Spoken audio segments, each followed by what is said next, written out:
Hi everyone. VW Group isn't the only one spinning 1,000,001 cars off a single platform.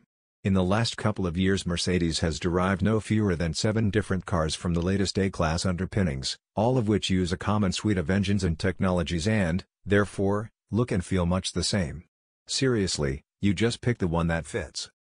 And for a disappointingly large number of people, that'll be the GLA A '5-seat crossover that's all but guaranteed to sell well. Because nowadays everyone loves a crossover. And with a 3-pointed star on the front and SUV-light styling, this one's sure to be a hit too. Question is, does it deserve to be? Looks exactly how you'd expect a crossover A-Class to look, doesn't it? Bit taller, bit wider, with a pinch more ground clearance and some black plastic trim around the sills and wheel arches to make it look at least semi-rugged. It is not a bad-looking car, and Mercedes has at least mended the proportions.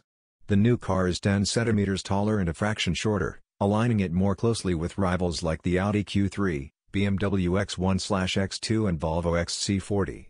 Now it looks more like a little SUV, rather than the jumped-up hatchback it nevertheless remains underneath, and has more space inside for people and things.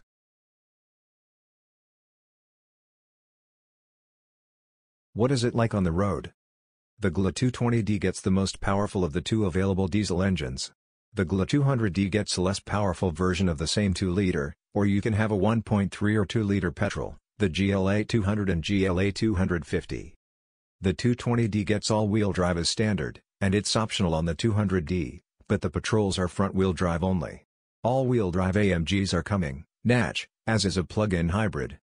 In the 220D 0 to 62 miles per hour takes 7.3 seconds, which is more than quick enough, while it claims a very reasonable 49.6 miles per gallon. Meanwhile, the 8-speed auto gearbox is leagues ahead of the older 7-speed still used by the base petrol GLA 200, no GLA is available with a manual. But while the shifts themselves are smooth enough and usually well-timed, it can be a bit hesitant to grab a gear when you coast into a roundabout or need to make a quick getaway at a busy junction. Then there's the ride. Mercedes bills the GLA as the GLB's more sporty and lifestyle-oriented brother, but it's not sporty, it's just firm. On AMG line lowered comfort suspension, the GLA thumps through potholes and doesn't handle bigger bumps and dips in the road particularly well. A more softly sprung non-AMG line car could be a better bet. At least it doesn't roll too much, we'd happily accept a bit more roll in exchange for a more pliant ride, and is easy to drive smoothly thanks to clean, predictable steering and brakes, but we wouldn't exactly call it fun.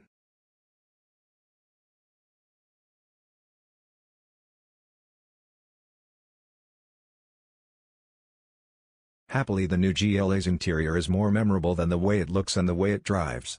The driver sits higher than before on comfier seats, like in an actual SUV, and though shared with the A-Class and thus a couple of years old now, high-spec cars' twin highly configurable widescreen displays remain a fairly spectacular sight. They actually work, too.